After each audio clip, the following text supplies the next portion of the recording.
What's good, everyone? It's Zigzag here. Welcome back to another Geoguessr video. Today I've got a Geoguessr clues tier list video. Essentially, I'm going to be going through all these clues and rating them. Should be really interesting and educational. I actually got this video idea from Rectify, so shout outs to him. I'll have his original video linked in the description. You can go check it out. Be sure to give it a like as well. But so today I've got 4 criteria for how I'm going to be rating each of these clues. So first off is general helpfulness, then frequency, how often the actual clue comes up, then also the baitiness, how often it's actually not a consistent clue, and then finally the difficulty to learn, because some things are very easy to learn and others take a lot of dedication to get under your belt. So then I say we get straight into it here. I'll try to analyze each one based on those 4 criteria. You can play along too. Obviously I'll have the tier list linked in the description as well, but I say we get into the first one here, which is animals. So maybe a bit of an interesting choice, but animals do show up every now and again on Geoguessr rounds, and there definitely are some metas in my mind that are associated with animals. However, I would say that this is basically just in alphabetical order, and I would say that this is probably one of the weaker ones I have on the list. So in terms of general helpfulness, I mean, seeing a certain kind of animal may help you if you have particular bits of knowledge, but as far as I'm concerned, there are no particular pieces of animal knowledge that are considered essential meta among the community. I'm going to put it in the D tier for all these reasons. However, I could see if you were someone who works with animals or is really interested in them, that I could see there could be a C tier. But anyway, we're moving on to architecture now, which is clearly a much more useful clue. So general helpfulness, I mean, architecture really does help. It's the type of thing where in a Geoguessr round, you got to think about how often is something going to show up. And of course, if you're on Street View, you're going to see houses all the time. And so looking at architecture can really help in some countries to distinguish them from others, some certain regions, even continents. If you're not sure about the continent, then looking at the buildings can be super useful. However, it is probably high in baitiness. I mean, there are definitely regions of some countries that have architectures that looks like regions of other countries, and then even like South Africa and Australia, when you're starting out, have quite similar architecture. So it's one of these things where you have to kind of be very observant and use it in context with other clues. It is also something that's relatively difficult to learn because you can't just learn a specific like color or something like that. Normally, it's a whole bunch of different factors together, and that is why I would probably say the architecture is a bit of a B. It's super common, which bumps it up, but the baitiness and the inconsistency means that it really is one that you want to be using in conjunction with other clues, I would say. Okay, next up is bollards, and bollards are relatively common in some areas of the world. In others, they're quite rare, but the great thing about them is that they're usually pretty specific to the country you're in. In fact, most of the hardest countries in the world have their own bollards, which makes them super useful, especially in the hardest continent, which in my opinion is Europe. So bollards have to be up there in the S or A. The only reason I would consider not putting them in S is that there are several parts of the world where they're much less common. For example, Africa and maybe South America as well. It'd be really useful if there were more bollards, but there are not really too many of them there. So I would say the A tier is pretty fair, but they're probably a high A, so I'll probably put other things behind them in the A tier, I reckon. Okay, moving on to camera generation. So camera generation's general helpfulness, I would say, is quite high, and that's because it's basically the type of thing you use every single round. If you don't know how to identify camera generations, I have a video that I did on it recently, but I'm going to assume you do. Camera generations are super useful because it can help narrow down certain countries. For example, if you see generation 4 coverage, you know at this stage you can be in Sweden or Norway, but you can't be in Finland. That's a good example of how it works. And so it's just the type of thing that's really useful because it is applicable in every single round. However, it is baity occasionally. There are countries that have like very rare generation 2 coverage, for example like Czechia or Romania or Brazil or something like that. And then there are also examples where camera generation would not be helpful at all. For example, in Western Europe, all the countries have generation 2, 3, and 4, so it's not really going to help you narrow it down at all. But just because of the frequency, I would consider putting this in A. I mean, it's just so used among the community. I would actually probably put it above architecture. But there is definitely a debate there. It's less baity than architecture, and that's why I think I would put it above it. Okay, next one is car antenna. We're talking about a similar thing here, the antenna at the back of the car. So I've made this a separate category from the Google car. We're just talking about when there's like the black antenna at the back of the car. So for some things, that's going to be very region specific. For example, in Eastern Java, you have a particular type of stubby antenna that's only found there. Then you've got the general European type antenna, and it's super useful because sometimes without that, it's really hard to say whether you'd be in Europe or just over in South America, for example. So definitely a really solid clue to be checking the antenna. However, it can be baity, and it often doesn't narrow it down that much. I mean, for example, the Eastern Java antenna is kind of unique in the fact that it narrows down the area. As a general principle, the more a clue narrows down the area you can be, the better it is. And generally speaking, the car antennas do not do that much. So for that reason, I think they're going to probably be like a lower B tier. Definitely essential to be knowing, but at the same time, not that useful in a lot of rounds. Okay, next up here, we are talking about car brands. This is another one that's probably more of a niche tip, and the general helpfulness, I would say immediately, is a bit lower than a lot of the other things we've discussed so far. So frequency is obviously high. I mean, we're on Street View, we see cars everywhere, so we can use that definitely to our advantage. For example, in North America, you might see bigger cars. In Europe, you might see cars that are made in Europe. It only makes sense. And then in certain other areas, you can definitely see some cars that are more common and some that are less. I would also include within this the ability to peer through the window and see which side the steering wheel is on. Definitely a useful thing. I would also say that in some countries, they have their own car makes. For example, Holden in Australia, or Dacia in Romania, or Seat, or however it's pronounced, in Spain. So there are these kind of regional car brands that are super useful. But at the same time, all these cars can just be found around the place, so it really isn't the best clue. I think C might be generous, but I think C, maybe like a low C, is probably where I'd put car brands. It really depends. If you include the looking through the window and seeing the steering wheel side, I think we can put it in C quite safely. Okay, next up is coverage season. So if you watch a lot of Geoguessr YouTubers, you're probably familiar with people talking about winter coverage and summer coverage. That's essentially just when the Google car drove around that given country.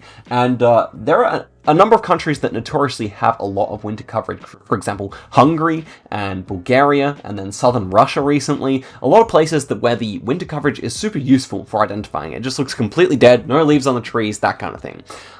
It is, however, I would say kind of a baity clue. And that is because, you know, the Google cars have driven a lot of places, and sometimes you will have pockets in winter where you wouldn't normally expect them, and so it's really something you can't just base your guess off of, I would say.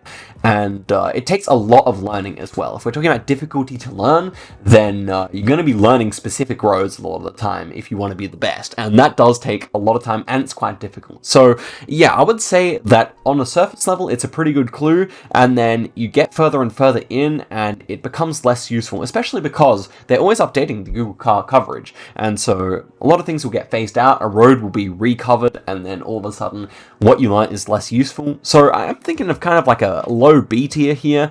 I could even see like a high C tier for the coverage season. Yeah, I think so. It's really useful for a few countries, and then most other places you definitely use it, but I would not say it always has to be used in conjunction with a whole number of other things. So that is basically where I'm coming from there, but let me know if you disagree with that one, because that one I could see being controversial. Anyway, next one is dirt color, and dirt color is a really interesting one. I mean, when you see these like 0.1 second TikToks that Rainbolt makes and that kind of thing, a lot of the time the dirt color is really the thing that allows Geoguessr players to get really quick guesses. And so I would say it's super useful. I mean, the classic Brazilian red dirt, you kind of got that whiter sand in Botswana, and then several places throughout Australia and the US and even Mongolia or something like that differ based on dirt color, and that's kind of the main way you're going to actually distinguish the places. So I would say dirt color is really useful and really applicable. So it's a really great clue in terms of how often it turns up. However, it must be said that it is one of the baitier ones, and also one of the harder ones to learn, because there are several exceptions and places where you wouldn't expect to have white dirt and they do, wouldn't expect to have red dirt and they do, and then also it's hard to learn because you just basically have to have a good idea of where all the different soil colors of the world are. At least if you don't have a good idea of that, then you will run into trouble where you just click somewhere and you had no idea that the dirt was like that there. So that's basically where I'm coming from there. I'm thinking this is a B tier, and I would probably put it above car antenna, but maybe below architecture. That would probably be my intuition here, but definitely one of my favorite clues to work off of, because if you know a specific area's dirt color and then you can use it, and also the dirt texture as well, if you can use those specific ones, like if it's a little bit more rocky or a little bit less, it's super fun to use, I must say. Okay, next one is elevation. Elevation elevation is pretty underrated, I would say, especially among new players. I mean, a lot of times they'll be in a mountainous round and then they'll go click on somewhere on the map that's completely flat. The great thing about having the map available in Geoguessr is that you can zoom in a little bit, and at a certain zoom distance, you can actually see where the mountains are in the round. And especially if you're playing a slower round and you want to get a high score, I'm assuming in this tier list video that we're playing no moving, but if you're playing a slower round and you really want to get the 5k, then lining up the mountains with the compass on the map, it's super useful and super underrated, I would say, especially among new players. Now, there are the limitations. I mean, some countries are just mountainous and it's impossible to use the elevation, for example, Bhutan or something like that. And then there are other countries where it's much less useful, for example, the Netherlands or something like that. But I was just thinking now, and I don't think I can really think of a country where it's completely useless. So definitely a solid option as a clue. I would probably put it like high B tier or low A tier. I think I'll go for high B tier here. I would say it's a little bit more useful than architecture, especially in the absence of other clues. You can definitely use that to get between a 50-50 of certain countries or something like that. Okay, next up is flags, and I would say flags are a bit of a different clue than what we've had so far. So basically, all these other ones are a lot of the time referring to the vibe or possible countries or something like that. Flags and bollards are the type of clues that will get you the country when you see them. The thing with flags that limits them are, of course, that they're not actually that common. I mean, there are some countries where they're super common, as I've put here. Turkey is one of them, USA, Canada, Thailand, Indonesia, those kind of countries fly a lot of flags. Other countries don't so much, but they're always a useful clue. So I think that what I'm trying to say here is that the frequency is what brings flags down. Otherwise, they're hardly ever baity, they're easy to learn, and they get you the country. So they're nailing 3 categories and losing out in 1. But as for flags, I'm thinking maybe lower B or higher C here.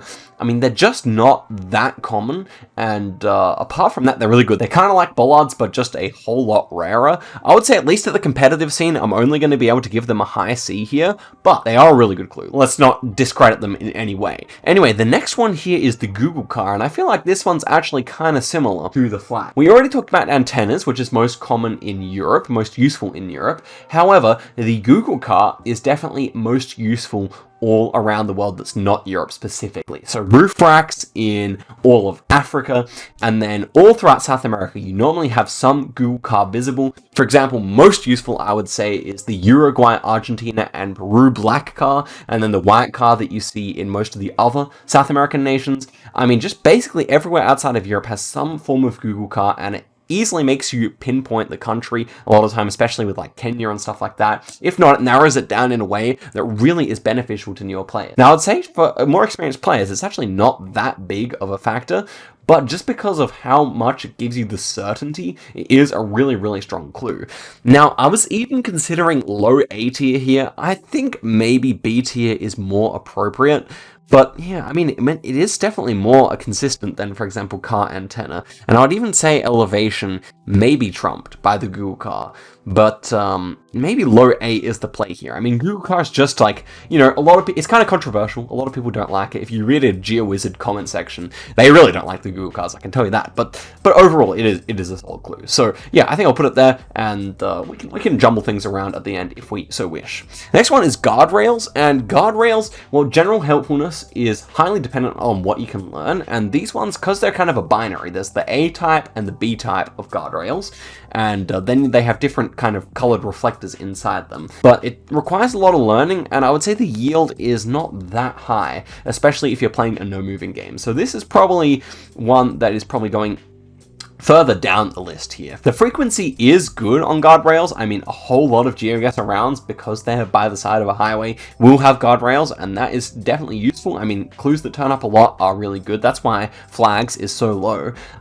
But I would say that they take a lot to learn, and a lot of the countries that you'd love to distinguish by guardrails just use the same ones. For example, Czechia and Slovakia have unique guardrails, but they both use the same one. I can think of Serbia and North Macedonia and like Slovenia and Croatia as countries that you can nicely differentiate because of the different guardrails. But yeah, I mean, a solid clue that is just not always that applicable. I think I'm going to put it in the high D tier here. If you want to learn more about that, check out Harrier's video, which is like the beginner's guide to Geoguessr. That one goes through the different guardrails, and it's pretty useful if you want to learn them. Okay, next one is language, and language is obviously super useful. I mean, it is generally speaking, quite commonly found, and especially if you have a bit of knowledge, it does take a little bit of work, but once you learn particular letters, it can be a real difference maker. For example, if we go back to Czechoslovakia, there are 4 letters off the top of my head that I can think of that are unique to one or the other, and it's just super useful to know because Czechoslovakia can look really, really similar. Then also, of course, you got French Canada and all these other places where a language pops up and it can be super useful for region guessing even within certain countries. Then also, it's just really helpful to know what like street names are in different languages. We're going to touch on that a bit later on as well. And then, of course, you're going to be combining the language that you see with all the other surrounding details, and it's just super useful. So I would say that this is definitely a B or an A tier type of clue. The way you can narrow down where you should be is super useful with languages specifically. So I would say language is up there with the Google card, maybe even a little bit more useful than the Google card, just because it is so applicable to so many rounds. And next up, we've got another heavy hitter, that is license plates. License plates are definitely a useful little clue, although sometimes they throw you off. Here's the problem, cars travel, and so, you know, you can't trust a license plate in the same way that you can't trust a lorry, because often lorries are just traveling from country to country like it's nothing.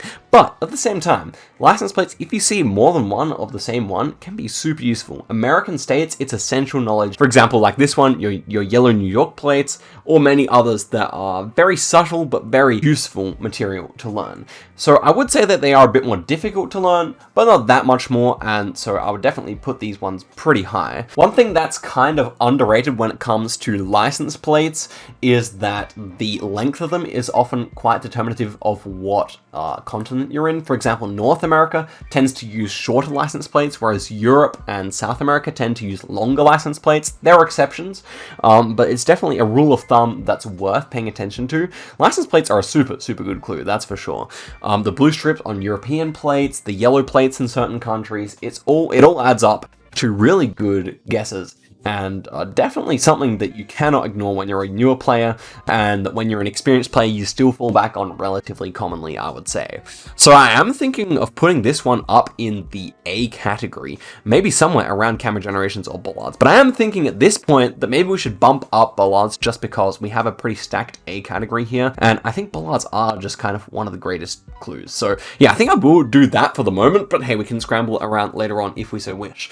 Next one here is people and clothes. Now by this I mean the phenotype of the people and the particular fashion that they adorn themselves with. So for example, traditional dresses in Peru and Bolivia can be super useful for determining that you're in that part of the world. Or for example, that in Pakistan they're going to be wearing wider pants than they wear in India, where skinny jeans are more the fashion. So that aspect can be really useful. And then just seeing that someone looks more like they might be from Asia or Africa or Europe is super useful, obviously.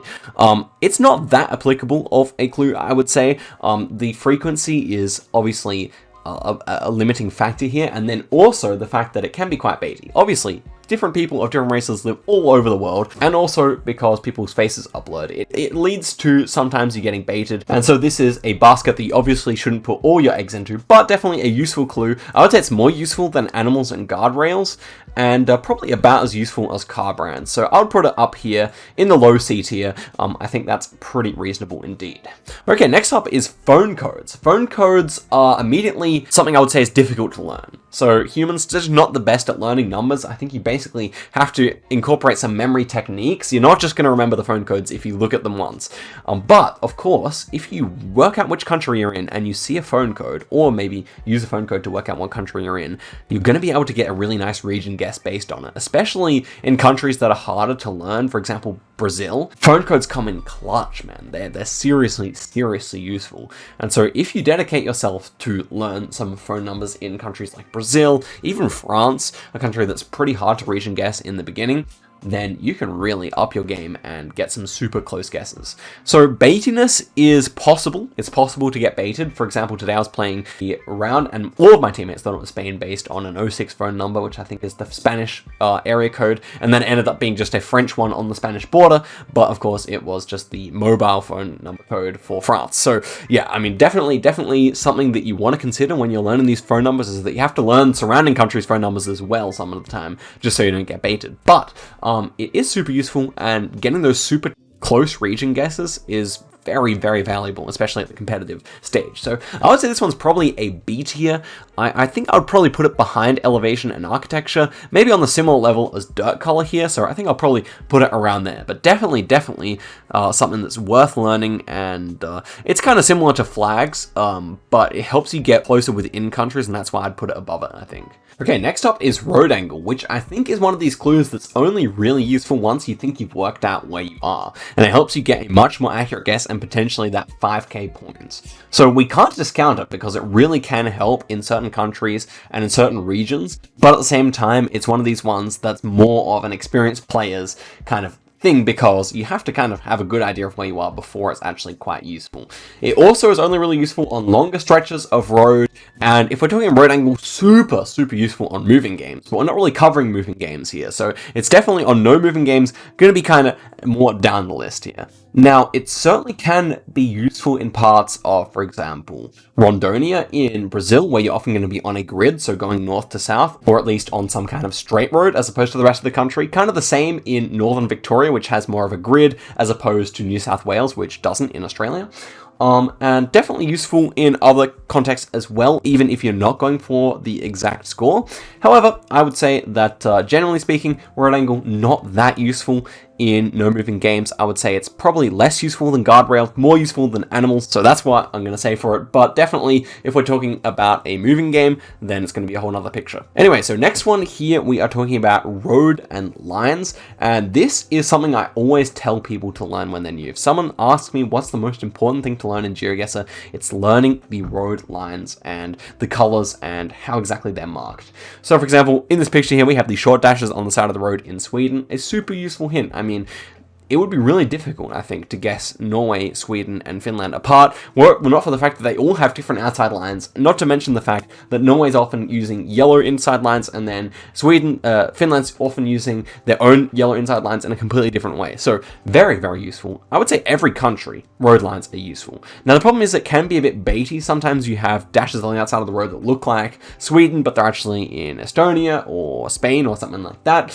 And you have all kinds of exceptions and weird stretches of road, like yellow road lines in Russia, or temporary road lines in Europe that are yellow as well, or something like that. However, I would say because they're so common, they just strike me as one of the best clues in Geoguessr. This is something I look at in every single round, and so often you're able to determine 50-50s by road lines. I mean, I could literally talk for half an hour about road lines around the world, I'm pretty sure, and yeah, it's one of those clues that's just so far-reaching in the game. Because you're on a street, it's street view, so you're gonna see road lines, and that's why I'm actually thinking of putting this one in the S tier. I would probably put it behind Bollards, just because it is less specific, but at the same time, just the real fundamental thing that I think is essential to learn. Okay, next up we have street signs, and street signs can be quite, I mean, obviously we're talking about no moving games here, so you're not probably going to find the street most of the time, but we're talking about the information that you have on them. They're mostly unblurred, generally speaking unblurred, which is really good. And then there are certain countries where they'll have the road or street or something like that written on the sign. For example, in French Canada, it will be rue, and for example, in Sweden, it will be vegan, and then it will be vegan in Norway as well, but spelled differently, and then it will be TIE in Finland, and it will be TEE in Estonia. And if you could just learn all the different countries, then because you're often on an intersection, especially on some maps you're almost always on an intersection, you can read the street sign and get a pretty good region guess or country guess based off of that. However, I would also say that they kind of lack utility in Spanish and English speaking countries, so outside of Europe they're definitely not as useful. And then also, they're not that common. I mean, I said they were pretty common, and it is true, but a lot of the time, you're going to be lacking this clue, especially if you're just on some random road somewhere. So I could say that street sign's pretty good, but not the best. I would say they're kind of similar level to flags, maybe. Maybe even below season coverage. Definitely more useful than cars and car brands and people and clothes, but yeah, kind of on that level. Next one's the sun position, and this one is definitely one that's much more useful when you start out in the game. It is good because it is there on most rounds that aren't cloudy. It is bad because it can bait you, especially around the equator, but if you're really in a pickle on a super rural round, that's when the sun position can come in clutch. For example, you could really be in a Brazil desert or Mexico desert toss-up, and until you look at the sun, you might not know what country you're in. I think even at the higher level, sun position can come in useful. However, generally speaking, once you know a lot of these other clues that I've already talked about, I would prioritize them and, you know, think of sun position as a crutch that you can use rather than one of the more useful clues in the game, I would say. So yeah, definitely something that can come in clutch, something that can bait you or fake you out. But definitely something that's worth keeping in mind no matter what level you are. I'm thinking this might be lower C tier or higher D tier. I think maybe it is more useful than people in clothes, but yeah, somewhere around that level I think is pretty reasonable. Next up we have another heavy hitter, and that is traffic signs. Traffic signs obviously are super useful. This is one of the best hints. Frequency, we've got to talk about that. They're everywhere. They're everywhere. Most rounds on Geoguessr certified have a traffic sign. I'm going to include highway signs in this as well, and most Geoguessr rounds have them. Usefulness is interesting because they're highly useful, but they can be baity as well. It really takes quite a lot of time to learn the difference between the different traffic signs, learn which ones have a white border, which ones have a thicker red border, a thinner red border, which ones, you know, have a thicker signpost or a thinner one, or a signpost that's connected to a concrete block, or a signpost that's painted white and black, and all this kind of thing. So definitely, and the ones that are filled in yellow. So really, I mean, they're super useful, but at the same time, they can be baity. So I would say just because of how frequent they are and how many times you can, you know, win 50-50s based on, you know, the font even of the sign or whether it's filled in yellow or that kind of thing, it has to be a very high rating here. I could see it at the bottom of S tier, maybe the top of A tier. I think it probably has to be the bottom of S tier here. But definitely something that you're always going to be learning, and you're always going to be seeing these subtle differences the more you go. Sometimes you'll get baited, but it doesn't mean it's not worth learning. In fact, it's one of the most worth learning things. And so, yeah, what more can you say? I mean, it's just something that appears in so many rounds that it just has to be all the way up here, I would say. Next one, we have another heavy hitter coming in at the end here. Utility poles, which are something you just see everywhere.